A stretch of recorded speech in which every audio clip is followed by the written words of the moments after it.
قرآن مجید میں یوں تو ہر حرف اور آیت ہی اپنی جگہ بڑی فضیلت رکھتے ہیں، لیکن آیت الکرسی کے شان و عظمت سب سے بلند تر ہے۔ بسم اللہ الرحمن الرحیم۔ السلام علیکم۔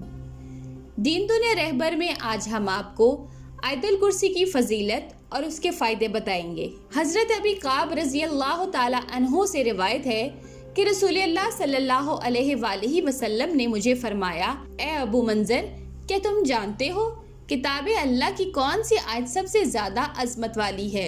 میں نے عرض کی، اللہ اور اس کے رسول زیادہ جانتے ہیں۔ آپ صلی اللہ علیہ وآلہ وسلم نے دوبارہ فرمایا، اے ابو منذر، کیا تم جانتے ہو اللہ کی کتاب کی کون سی آیت سب سے زیادہ عظمت والی ہے؟ میں نے عرض کی، اللہ لا الہ الا هو الحی القیوم، یعنی آیت الکرسی ہے۔ تو آپ صلی اللہ علیہ وآلہ وسلم نے میرے سینے پر ہاتھ مارا اور فرمایا، اللہ کی قسم ابو منذر، تمہیں یہ علم مبارک ہو۔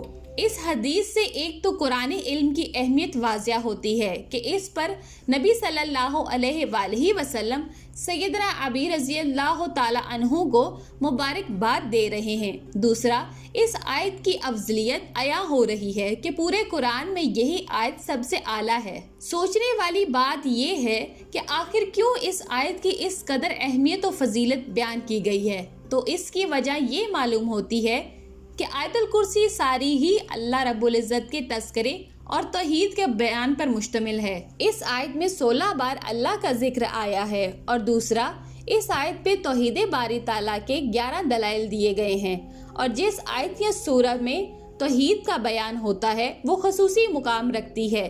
جیسے سورہ اخلاص کے متعلق فرمایا کہ یہ سورہ قرآن مجید کے 1/3 کے برابر ہے، جس کا ایک مطلب اہل علم نے یہ بتایا کہ جو 3 بار سورہ اخلاص کی تلاوت کرتا ہے اسے پورا قرآن پڑھنے کا ثواب ملتا ہے۔ اس فضیلت کی وجہ بھی یہی ہے کہ اس میں توحید کا بیان اور اللہ رب العزت کا تعارف ہے، جس کی وجہ سے یہ اتنی اہمیت رکھتی ہے۔ آیت الکرسی کی یہ فضیلت بھی مروی ہے کہ جو شخص رات کو سونے سے قبل اس کی تلاوت کرتا ہے، ساری رات فرشتے اس کی حفاظت کرتے ہیں اور شیطان اس کے قریب نہیں آ سکتا، اور جو اسے ہر فرض نماز کے بعد پڑھتا ہے وہ وفات کے بعد جنت میں داخل ہوتا ہے۔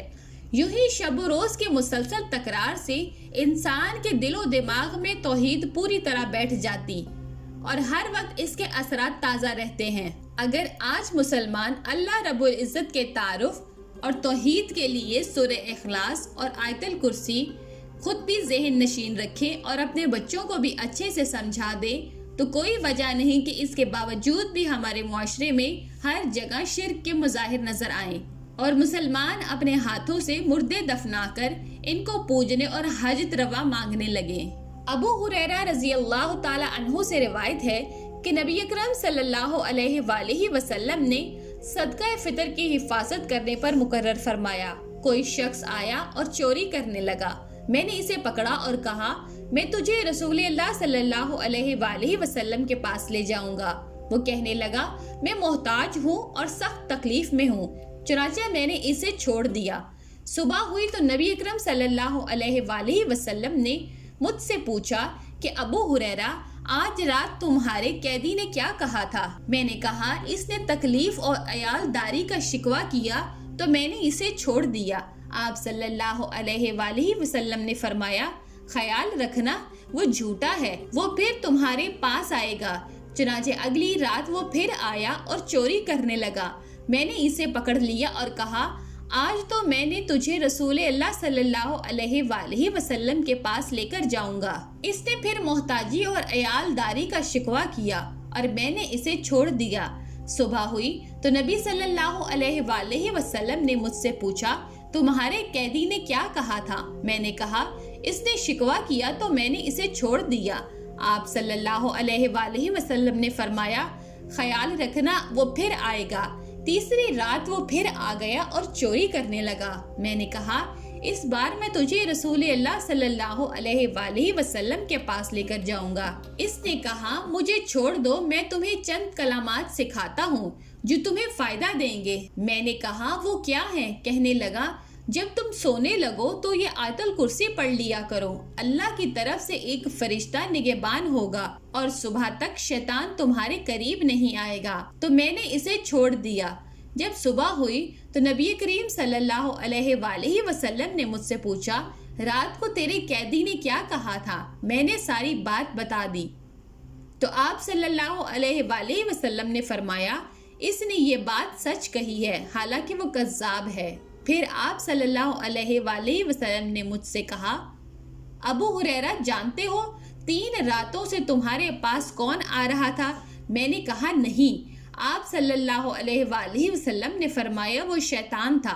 آیت کی مختصر تفسیر۔ یہ قرآن کریم کی عظیم ترین آیت اپنی ہی ابتدا میں تمام معبودان باطلہ کی تردید کرتی ہے اور ایک اللہ تعالیٰ کی خالص توحید پر ایمان لانے کی دعوت دیتی ہے۔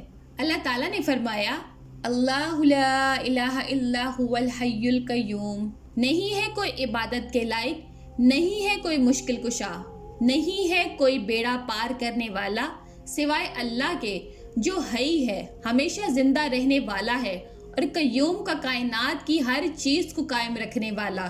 کائنات میں ایک درخت کا معمولی سا پتا بھی اللہ کے حکم کے بغیر نہیں ہل سکتا۔ وہ ہر چیز کی تدبیر کر رہا ہے۔ کائنات کی ہر چیز اس کی تدبیر کی وجہ سے محو گردش ہے۔ وہ بہت ہی عمدہ انداز میں سکونت اختیار کیے ہوئے ہے۔ یہ تمام تر امور اللہ ہی کے ہاتھ میں ہیں۔ اللہ کے سوا کوئی بھی کائنات کی تدبیر و حفاظت پر قادر نہیں ہے، اور ان کا معبود ان باطلہ کے باطل ہونے کی واضح دلیل اور حجت ہے۔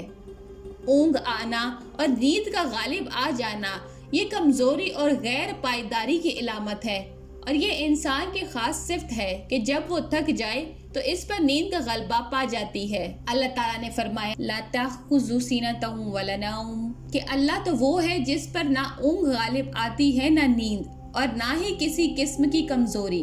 اللہ تعالیٰ ان تمام نقائص سے پاک اور بالا تر، اور یہ اللہ تعالیٰ کی قیومیت پر دلالت کرتی ہے۔ اللہ تعالیٰ تمام جہانوں کی تدبیر کرتا ہے۔ اگر اللہ سبحانہ تعالیٰ کو نیند آتی تو کائنات کا سارا نظام درم برم ہو جاتا۔ لہ ما فی السماوات و ما فی الارض، زمین و آسمان کی جملہ اشیاء اللہ تعالیٰ کی ملکیت ہیں، اور یہ بات بھی تمام معبودان باطلہ کی تردید کرتی ہے کہ جو خود کسی کے مملوک ہوں وہ کیسے معبود بن سکتے ہیں۔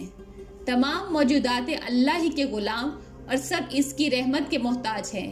وہی حقیقی بادشاہ ہے، وہی رزاق ہے، وہی مدبر ہے، وہی ہر چیز کا نگہبان ہے۔ من ذا الذی یشفع عندہ الا بإذنہ، مشرکین ہمیشہ سے اس بات کے قائل چلے آ رہے ہیں، اور آج کے دور میں بھی اس گمان کاذب پر ڈٹے ہوئے ہیں کہ ہمارے معبودان باطلہ اللہ کے حضور ہماری شفاعت کرنے کے مجاز ہیں۔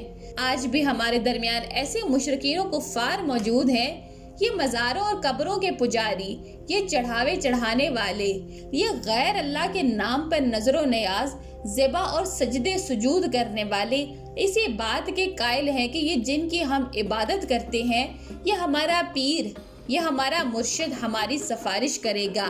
اللہ تعالیٰ نے شفاعت کے متعلق تمام مشرکین کے گمان اور ان کے وعدے کی تردید کر دی کہ کسی پیر، فقیر اور مرشد یا کسی قبر کے مجاور کی کوئی سفارش کام نہیں آئے گی۔ اگر کوئی چیز کام آئے گی تو وہ خالص توحید آئے گی۔ یعلم ما بین ایدیہم وما خلفہم ولا یحیطون بشیء من علمہ الا بما شاء۔ اللہ تعالیٰ نے آیت کے اس حصے میں اپنے معبود برحق ہونے کی ایک اور دلیل واضح کی ہے کہ اللہ تعالیٰ کا علم تمام کائنات کو محیط کیے ہوئے ہے۔ لوگوں کے ماضی، حال اور مستقبل کے حالات اللہ کے علم سے خارج نہیں۔ وَسِعَ كُرْسِيُّ السَّمَاوَاتِ وَالْأَرْضِ وَلَا يَعُودُ حِفْظُهُمَا وَهُوَ الْعَلِيُّ الْعَظِيمُ۔ امام المفسرین عبداللہ بن عباس رضی اللہ تعالی عنہ نے کرسی کی تفسیر علم سے کی ہے، اور بعض مفسرین سے موزل قدمین یعنی پیروں کے رکھنے کی جگہ منقول ہے۔ سیدنا ابن عباس رضی اللہ تعالیٰ عنہ فرماتے ہیں کہ 7 زمینیں اور 7 آسمان اگر پھیلا دیے جائیں اور سب کو ملا کر بسیط کر دیا جائے، تاہم کرسی کے مقابلے میں ایسے ہی ہوں گے جیسے ایک حلقہ کسی چٹیل میدان میں۔ اور ابن حریر کی ایک مرفوع روایت میں ہے کہ 7